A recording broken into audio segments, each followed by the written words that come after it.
Армысыздар, Қарашанақ телеарнасының көрермендері, сіздермен бірге мен өтеп берген Қарасай. Бүгінгі күнге келіп жеткен ақпараттар легіне зер салыңыздар, алдымен қысқаша шолу жасайық. Самбо күресінен Қазақстан чемпионаты Ақсай қаласында өтті.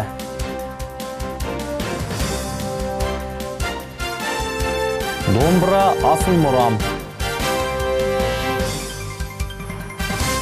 Ақсай қаласында самбо күресінен Қазақстан Республикасының чемпионаты өтті. Оған еліміздің әр аймағынан келген 2002-2003 жылы жасөспірім ұлдар мен қыздар қатысты. Бөрлі ауданы Ақсай қаласында соңғы жылдары облыстық жарыстармен қатар елішілік чемпионаттар да өтіп жатады. Оған футболдан ел біріншілігінде өнер көрсетіп жүрген футбол клубтарының кездесуі, күрестің әр түрінен өтетін республикалық, халықаралық біріншіліктері куә. Жақында ғана самбо күресінен Қазақстан Республикасының чемпионаты өтіп, оған Қазақстанның әр облысынан жас спортшылар қатысты.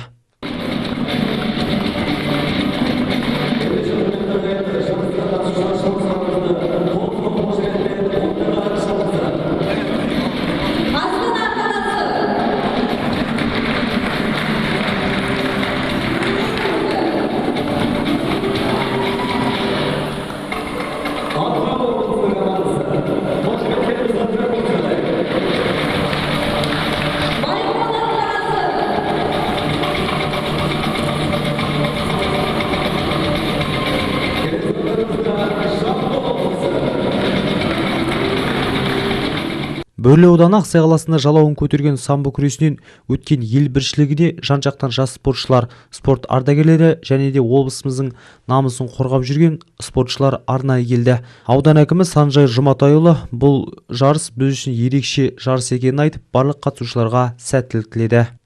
Бүгінгі Ақсай қаласындағы өтіп жатқан самбо күресінен 2002-2003 жылы туылған ұлдар мен жасөспірім ұлдар мен қыздардың арасындағы Қазақстан Республикасының самбо күресінен чемпионатына қош келдіңіздер. Құрметті жарысқа қатысушылар, бүгінгі ең бірінші рет осы Бөрлі ауданында Ақсай қаласында өтіп жатқан Қазақстан Республикасының чемпионаты бүгін салтанатты ашылуына қош келдіңіздер. Бүгінгі жарыстан үздік шығып, қарсар шақ келтірмегендер спорт шеберлігіне үміткер атағына ие болып қана қоймай, әлем біріншілігіне қатысуға мүмкіндік алады. Самбо күресінің алға жылжып, жас спортшылардың өсу жолында түрлі халықаралық жарыстардың өтіп жатқан жаттықтырушылар, осындай жарыстарды ұйымдастырушылар айтып отыр. Күз қыс айларында самбо күресінен шет мемлекеттерде үлкен жарыстар болатынын ескерсек, бұл жарыстар жас балуандарды іріктеуге тамаша мүмкіндік дейді. Атақты спортшымыз, әлем чемпионы Асқар Шайкеев бастаған, сонан кейін қанша біздер жас спортшылар жақсы биік жетістіктерге жетіп жүр. Сондықтан да мына жарысқа қатысып отырған жас спортшыларға дәл осы кілемнен жеңісті жолымыз басталсын.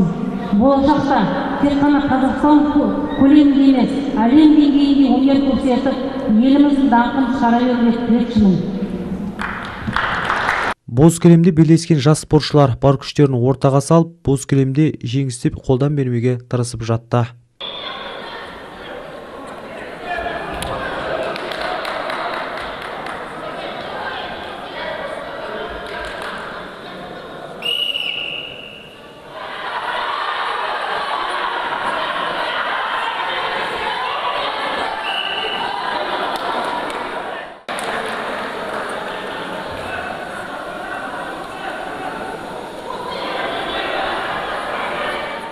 Өтеп берген Қарасай, Александр Овчинников, Азамат Бабагөжиев, Қарашығанақ телеарнасы.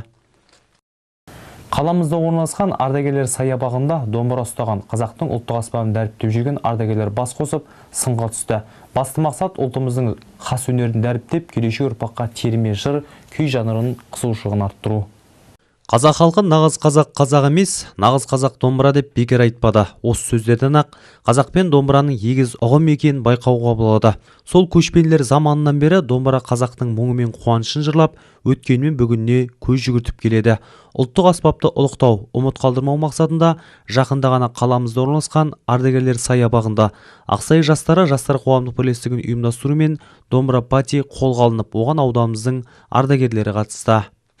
Бүгін Домбырам асыл мұрам атты ардагерлер арасында сайыс өткізуді жоспарлап отырмыз.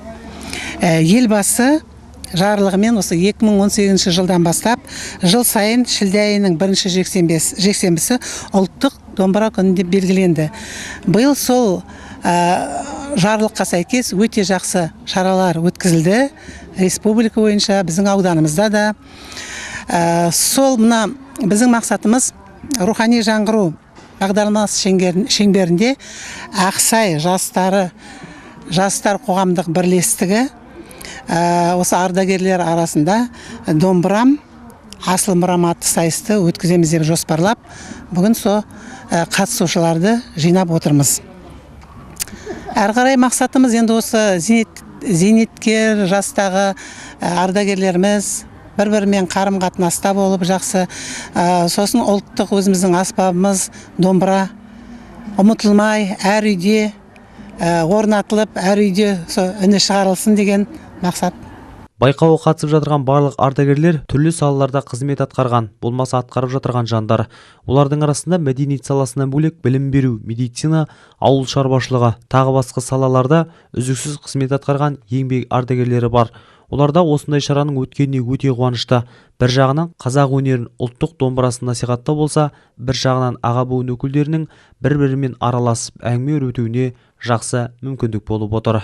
Бүгін мынау ардагерлер паркында біздің Бөрлі ауданы бойынша ішкі жаңағы ардагер кеңесінің ұйымдастыруымен, әкімшіліктің ұйымдастыруымен осындай бір керемет шара өтейін деп жатыр.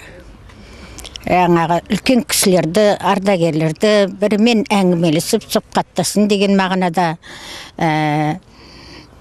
осынша жасқа келіп, бұрында өнер иелері болған, домбыра шертіп өлең айтатындар, сондай өнерлі адамдар болған, солардың кішкене жаңағы бір-біріне өнерін көрсетіп, әлі де құр емес екенін көрсетіп өнерден.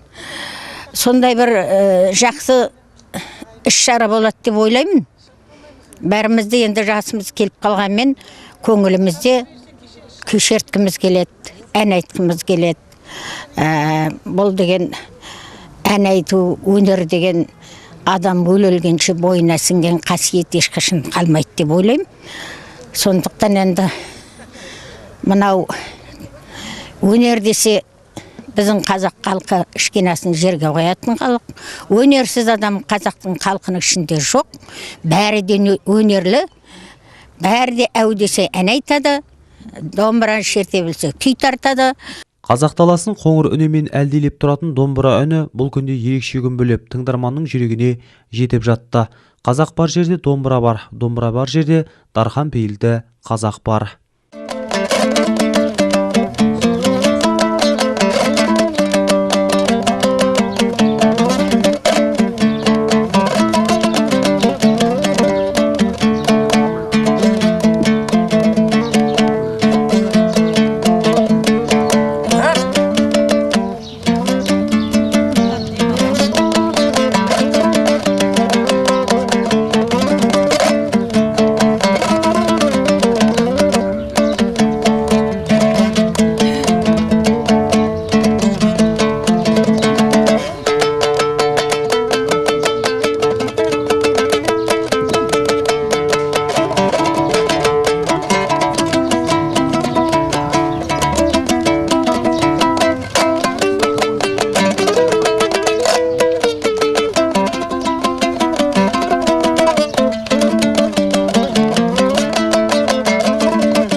Өтепберген Қарасай, Азамат Бабагужиев, Қарашығанақ телеарнасы.